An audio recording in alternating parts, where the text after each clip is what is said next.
प्रत्येकाने प्रायव्हेटली हा सिनेमा बघायला पाहिजे. हार्दिक शुभेच्छा. कारण की याचा विषय हा जरा खतरनाक आहे.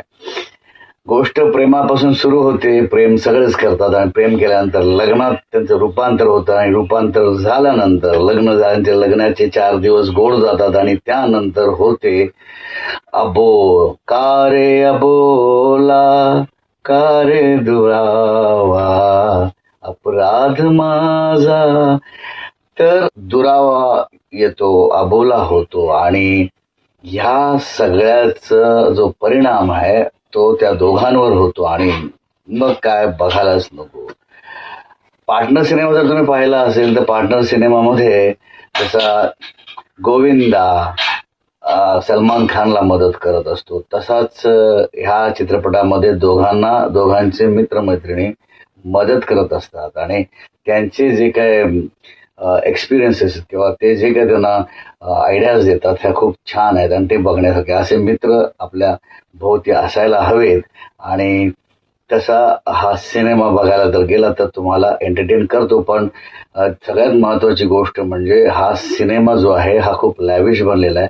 मला एक गोष्ट कळत नाही की बरेच आपले जे निर्माते आहेत ते फॉरेनला जाऊन शूटिंग करतात. त्याचं कारण असं की सबसिडी मिळते म्हणून करतात. पण मुंबईमध्ये किंवा आपल्या भारतामध्ये जे विषय होणार आहेत ते विषय इथे शूट न करतात ते तिथे शूट का करतात, तर त्याचं कारण म्हणजे सबसिडी. इथे शूट झाला असता तरी हा सिनेमा चालला असता चांगला. कारण की आपल्या देशाचं सौंदर्य आपण जर दाखवत नसू तर उपयोग काय आपला. सगळ्यांना बाहेर नेलं पाहिजे असं काही नाही. आपल्या देशात खूप असे चांगले चांगले लोकेशन्स आहेत, असे चांगल्या ठिकाण आहेत जे लोकांपर्यंत अजूनपर्यंत पोहोचलेले नाही. तर माझं सगळ्या निर्मात्यांना विनंती आहे की तुम्ही आपले सिनेमे जे आहेत ते इथे शूट करा आणि बाहेर पण करा गरज असेल तर. पण त्याची गरज जर नसेल कथेला तर प्लीज करू नका. असा या सिनेमात थोडासा मला असं वाटलं हा सिनेमा बघताना, ही गोष्ट बघताना की हे इथे होऊ शकत होतं. ओके, सगळ्या कलाकारांची कामं चांगली आहेत, अप्रतिम आहेत. कॉमेडीचे पंचेस आहेत पण इंग्लिशचा जास्त भरणा आहे. कारण काय असं हल्ली आपल्याला शुद्ध मराठी बोलता बोलता आपण चांगली मराठी किंवा जी स्पेशालिटी आहे मराठीची वापरतच नाही. बरेच शब्द आहेत जे आपण मराठीत बोलतच नाही. त्याचे जे समानार्थी शब्द किंवा ते इंग्लिशमध्ये जे शब्द आहेत ते आपण तिथे वापरतो आणि असं फील होतं की का आपण म्हणजे आपणच एकीकडे म्हणतो की मराठी भाषा वाचली पाहिजे. आता अभिजात झालेली आहे मराठी भाषा आणि त्याचा वापर हा उपयोग करायला पाहिजे सगळ्यांनी.